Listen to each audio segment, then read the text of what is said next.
Bonsoir à tous. À la une de l'actualité de ce premier jour de septembre, la grande rentrée du gouvernement, avec l'arrivée d'une nouvelle ministre, Céline Caron-Dagioni, nommée à l'équipement, à l'environnement et à l'urbanisme. Elle succède à Marie-Pierre Gramaglia, notre invitée hier soir sur Monaco Info. Son portrait dans un instant. Et puis la première photo du gouvernement réuni autour de Pierre Dartout, le ministre d'État qui ce matin a partagé l'émotion de la compagnie des sapeurs-pompiers de Monaco après le décès de deux des leurs, victimes d'un dramatique accident de la circulation alors qu'ils effectuaient, avec deux autres camarades pompiers, une promenade à moto dans l'arrière-pays niçois. Le prince Albert II a fait part de son immense tristesse après la disparition tragique du sergent Stéphane Hertier et du sapeur Mathis Canavez. Le prince souverain qui exprime aussi sa vive émotion au corps des sapeurs-pompiers profondément affectés par ce terrible accident. Au sommaire de votre journal également, la rentrée des classes. Nous serons avec Martine Ackermann, présidente de l'association des parents d'élèves de Monaco, pour connaître l'état d'esprit de ces papas-mamans qui veillent toujours au mieux à l'éducation et au bien-être de leurs enfants en cette période toujours perturbée par la crise sanitaire et la mise en place de mesures barrières. Et puis, nous essaierons d'aller un peu plus loin ce soir sur la façon d'appréhender ce moment d'importance qu'est le retour à l'école, avec le directeur du laboratoire de psychologie et du développement à la Sorbonne à Paris, Grégoire Borst. Mais sans plus tarder, le conseil de rentrée du gouvernement. Une minute de silence a été observée en mémoire des pompiers décédés, signature de registre et traditionnelle photo de famille, suivi bien sûr du conseil lui-même et l'accueil d'un nouveau conseiller de gouvernement, Céline Caron-Dagioni, nommée, on le rappelle, ministre de l'Équipement, de l'Environnement et de l'Urbanisme. En ce jour de prise de fonction, on va s'arrêter sur son parcours. Portrait signé Vanessa Dessy. Depuis 20 ans, au sein de l'administration, son expérience l'a conduite à mener différentes missions des plus techniques dans les domaines tels que la finance, l'économie, le social ou encore la santé. Diplômée d'un DESS Commerce International, Céline Caron-Dagioni mène en 2011 des réflexions stratégiques et opérationnelles relatives à l'organisation et le fonctionnement du centre hospitalier Princesse Grace et de l'Office de la médecine du travail. Sa carrière démarre également dans l'industrie automobile monégasque, en négociant sur la place internationale des contrats d'ingénierie mécanique. Engagée en qualité de secrétaire générale durant 3 ans, au sein de l'Institut océanographique depuis 2018, elle fait rayonner l'engagement international de la principauté en sensibilisant le plus largement possible à la préservation des espèces marines et des écosystèmes. En 2012, elle est de plus nommée présidente déléguée de l'IM2S, poste qu'elle occupe encore aujourd'hui en parallèle de ses missions. C'est avec la force de tous ces défis menés pour l'intérêt général de Monaco, au service de son Altesse Sérénissime le Prince Albert II, que Céline Caron-Dagioni prend aujourd'hui ses nouvelles fonctions. Rentrée du gouvernement aujourd'hui, rentrée des professeurs vendredi, des élèves lundi. Nous sommes allés aujourd'hui à votre rencontre pour connaître votre sentiment, votre façon aussi d'aborder cette rentrée. Réaction. Ça fait une raison sur les conditions de vie, donc il n'y a rien de différent par rapport à l'année dernière. Ce qu'on attend, c'est que les élèves puissent rentrer correctement, que ça se passe au mieux pour tout le monde, si possible qu'il n'y ait pas forcément de solution hydroalcoolique mise 6 fois par jour sur les mains des enfants. Les établissements scolaires se sont bien organisés. Donc je pense que tout devrait aller. Il faudra juste voir comment ça va s'organiser, surtout par rapport au sport, puisque l'année dernière, ils ont été coupés de sport pendant longtemps. Donc on espère que cette année, ils vont pouvoir reprendre le sport, parce que ça fait du bien aux enfants quand même. Pour les masques, c'est vraiment gênant pour les élèves. J'espère qu'on va pouvoir les enlever cette année et que ça soit mieux, plus agréable. Malheureusement, moi, la crise sanitaire m'a enlevé mon travail depuis 2 ans, 18 mois. Donc on espère que la rentrée sera justement bénéfique pour relancer l'économie et l'emploi. Oui, plutôt confiant, visiblement, ces témoignages, en tout cas pour cette rentrée scolaire. La confiance peut être aussi du côté des parents d'élèves. Avec nous, la présidente de l'association des parents d'élèves de Monaco, Martine Ackermann. Bonsoir à vous. Bonsoir Christophe Paco. On a quand même passé des bonnes vacances avant de parler de cette rentrée? On a passé des bonnes vacances, ça nous a fait du bien. C'est pas simple pour les jeunes aujourd'hui de rentrer et pour les parents d'élèves aussi, de les accompagner bien sûr. On parlait de cette confiance. Qu'est-ce qui nous inquiète le plus? Ce sont toujours ces mesures sanitaires? Dans l'ensemble, les parents sont confiants. On est à quelques jours de la rentrée scolaire. On attend les informations que les chefs d'établissement, que l'Éducation nationale, que le gouvernement va nous donner. Mais pour le moment, tout le monde est confiant. Oui, pour l'instant, le cahier des charges semble respecté avec des petites nouveautés dans pas mal d'établissements. On a parlé sur Monaco Info. Le port du masque pour les enfants, c'est toujours compliqué? C'est vrai que dans les maternelles, il n'y a pas de port du masque jusqu'à l'âge de 5 ans. Mais les parents demandent si, en maternelle, l'enfant à 5 ans et demi, 6 ans, s'il devra porter le masque. C'est une question que l'on nous a posée. Notamment aussi pour les primaires, beaucoup d'inquiétudes parce que porter le masque toute la journée, voilà, ça c'est une question, une inquiétude légitime qui est revenue encore cette année. Pour les collèges, pour les lycées, bien évidemment, c'est la même inquiétude, mais je pourrais dire que les lycéens se sont accoutumés, on va dire, à cette réglementation. À cette règle sanitaire. Pas facile, Martin Ackermann, de redémarrer une saison quand on ne sait pas trop ce qui va se passer. Si par exemple il y a un cas positif dans une classe? Oui, c'est exactement une question que quelques parents nous ont posée. Donc tous les parents ne se sont pas encore manifestés, hein, comme la rentrée c'est la semaine prochaine. Donc quelques parents se sont manifestés et nous ont posé des questions. Notamment, est-ce que ceux qui sont vaccinés et ceux qui ne sont pas vaccinés auront le traitement de faveur en cas de cas contact, en cas de Covid dans une classe? Ça, c'est une question qui est revenue. Une petite crainte aussi à savoir, est-ce que le vaccin sera obligatoire ou non? Voilà, ça, c'est une deuxième chose. Question sur le sport aussi, comment se déroulera les cours de sport, en extérieur, en intérieur, masque ou pas masque? Mais c'est pas simple, hein. Quand on sait bien sûr, il y a l'éducation nationale, il y a la jeunesse et les sports, il faut s'intéresser à tout ce qui fait l'univers des jeunes aujourd'hui qui sont déjà bien perturbés, hein, Martin Ackermann. Hein. Oui, mais on est quand même confiant.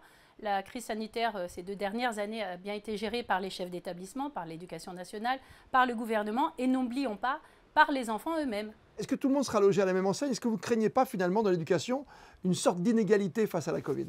Je ne pense pas. On reste quand même confiant sur les mesures qui vont être prises par le gouvernement et par l'éducation nationale. Il est vrai que c'est une interrogation des parents et je pense que la semaine prochaine, la rentrée, les chefs d'établissement et l'éducation nationale vont nous communiquer les règles à ce sujet. Mais on reste confiant. Hein. N'oublions pas que ces 2 dernières années, la crise a été particulièrement bien gérée. Côté rythme, côté matière, il n'y a pas de grands changements cette année? Justement, notamment sur le bac 2022, il y a eu des changements. Donc voilà, les parents nous ont demandé quels vont être les changements. Qu'ils ne s'inquiètent pas, l'école, les établissements, l'éducation nationale, bien évidemment, va les renseigner à ce sujet. Je m'aperçois qu'il y a quand même, et on s'aperçoit tous en vous écoutant ce soir, Martin Ackermann, et en vous regardant sur Monaco Info, que vous avez beaucoup de questions à poser. Ça tombe bien, parce que demain soir, sur Monaco Info, nous recevrons la commissaire générale chargée de la direction de l'éducation nationale, de la jeunesse et des sports, Madame Isabelle Bonal. Avez-vous des questions précises? Vous voulez peut-être résumer toutes vos petites interrogations, vos questions du moment? Je rappelle, c'est important de le dire, pour l'instant, on ne représente qu'une petite quantité de parents qui nous ont contactés. Donc voilà, donc les questions que les parents se posent pour le moment, c'est comment vont se dérouler les cours de sport, en extérieur et en intérieur? Est-ce qu'il y aura le port du masque ou non? Aussi les questions concernant les vaccins. Est-ce que les enfants vaccinés auront le même traitement que les enfants non vaccinés en cas de cas contact, en cas de Covid dans une classe? Tout simplement, quel va être le protocole sanitaire en cas de cas contact? C'est ça. Voilà, ou en cas de Covid. Merci Martin Ackermann d'avoir fait le point. Merci Christophe. J'allais dire à date, parce que la rentrée, hein, les professeurs c'est vendredi, puis les classes après lundi, mardi. Donc il faudra qu'on se mette en place, j'avais dit, les chefs d'établissement qui prennent leur marque aussi. Et il y aura encore plein de questions à se poser. On s'en fera l'écho, évidemment. On prendra le relais sur Monaco Info. Merci Martin Ackermann. Merci Christophe. Au revoir.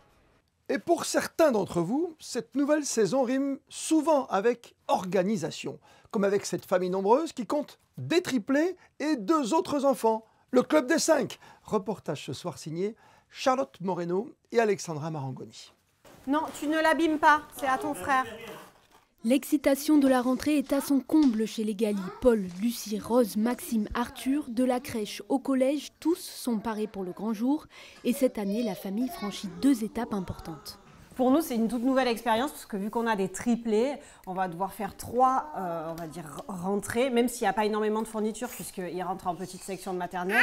C'est quand même un événement un peu extraordinaire pour notre famille, d'autant plus que Arthur, lui, fait sa première rentrée au collège. L'organisation a été enclenchée dès le mois de juin avec les premiers achats de fournitures. Un parent pour les triplés, un autre pour Arthur au collège, l'aîné qui ne manque pas d'aider ses parents. C'est un peu compliqué de préparer des fournitures, mes fournitures avec tous les petits, parce qu'il y en a beaucoup, c'est un peu compliqué. Après, je me débrouille. Le soir, Arthur ira à l'étude pour travailler en paix, et pour le matin, une organisation au millimètre est à prévoir, avec un réveil 2 heures à l'avance pour les parents. Pour tous les préparer, pour les coiffer, etc., les habiller. Il va falloir que je m'occupe aussi d'Arthur, que tout aille bien pour lui. Je ne sais pas quel mode de transport je vais choisir encore, puisque les 2 écoles sont quand même assez éloignées, même si on reste à Monaco. Les parents redoutent un début chaotique et espèrent ne pas arriver en retard. Ah, pas simple de gérer une si grande famille. Bon courage pour cette rentrée scolaire. Avec nous pour aller plus loin ce soir, Grégoire Borst, qui est directeur du laboratoire de développement à la Sorbonne, directeur du laboratoire de psychologie. Bonsoir à vous. Bonsoir. Éduquer un enfant, c'est pas simple. On a vu plusieurs enfants. C'est pareil, 1, 2, 3, 4 ou 5, c'est le même souci avant la rentrée? Ouais, la contrainte, elle est la même pour tout le monde, mais évidemment, quand la famille est un peu plus grande, c'est un peu plus compliqué. Néanmoins, on sait que dans les familles un peu plus nombreuses, les frères et sœurs peuvent aussi s'occuper des plus jeunes et que parfois, ça peut effectivement être un bon moyen de développer les apprentissages de l'enfant. On travaille toujours sur l'anxiété de la rentrée, où il faut travailler en amont, il ne faut pas le faire à l'instant T, il ne faut pas être dans l'immédiateté. Il faut prévenir peut-être nos enfants pendant les vacances, quand c'est une première rentrée, ou même plus tard, les accompagner au mieux. Alors l'anxiété, effectivement, c'est un enjeu d'essayer de jouer sur la diminution de l'anxiété chez l'enfant, parce qu'on sait que l'anxiété, c'est pas forcément quelque chose de bon pour le cerveau de l'enfant et pour les apprentissages de l'enfant. Et donc l'enjeu, c'est d'en parler finalement. Et effectivement, souvent, on oublie un peu de parler avec ses enfants, d'anticiper ce que sera la rentrée. Et l'anxiété, elle vient souvent chez l'enfant ils ont du mal à gérer l'ambiguïté, les enfants. Ils ont du mal à gérer le manque d'informations. Et donc, ce dont on a besoin, c'est de créer des routines, parce que les routines, c'est sécurisant pour un enfant. On recommence à se coucher un peu plus tôt. Le matin, on se met en situation de rentrer dans les apprentissages avec l'enfant. Et tout ça, ça va le sécuriser. Il y a quand même plein de choses qui sont anxiogènes. Ça va être une nouvelle classe, des nouveaux copains, des nouveaux profs. Donc, s'il y a au moins des choses qui sont un peu stables dans l'environnement, lui, ça va le sécuriser. Le plus important, c'est quoi? C'est le nouveau copain, la nouvelle copine? C'est oublier les amours d'été ou les copains d'été? C'est un peu tout ça, mais c'est aussi se préparer à ces changements. C'est aussi effectivement parfois d'abandonner les anciens copains, mais c'est aussi tout simplement en discutant avec eux, leur dire « mais tu sais, tu vas te faire des nouveaux copains, on se fait toujours des nouveaux copains ». Et effectivement, les enfants, ça a cette capacité incroyable de développer des interactions sociales. Et on sait d'ailleurs que développer des bonnes interactions sociales, c'est probablement une des compétences qu'on doit réussir à développer à l'école. L'école, c'est aussi un système finalement social extrêmement important, fait d'amitié, d'inimitié parfois aussi, mais c'est un peu comme dans la vie et on en aura besoin tout au long de notre vie. Et vous le dites souvent, il faut s'appuyer sur une formule qui est apprendre à apprendre. C'est pas que la lecture, c'est pas que les cours, hein, c'est aussi apprendre une nouvelle vie avec ses parents et avec ses nouveaux copains. Ça, c'est un enjeu absolu. C'est-à-dire qu'évidemment que les enfants doivent continuer à apprendre à lire et à écrire et à compter. Mais avant tout, ce qu'ils doivent apprendre pour être des citoyens finalement adaptés à la société et dans le monde de demain, c'est évidemment d'apprendre à apprendre, c'est finalement d'être en capacité de s'adapter. Et apprendre à apprendre, ça se fait dans tous les gestes de la vie quotidienne. On peut pédagogiser la vie quotidienne avec son enfant, faire par exemple un gâteau avec son enfant. C'est déjà une façon de lui apprendre les maths, c'est une façon de comprendre les proportionnalités. Et donc, si on s'amuse à pédagogiser comme ça la vie quotidienne, finalement, on va armer nos enfants avec des compétences pour apprendre. Vous travaillez beaucoup sur les sciences cognitives, évidemment, sur la neuroscience. Aujourd'hui, c'est important.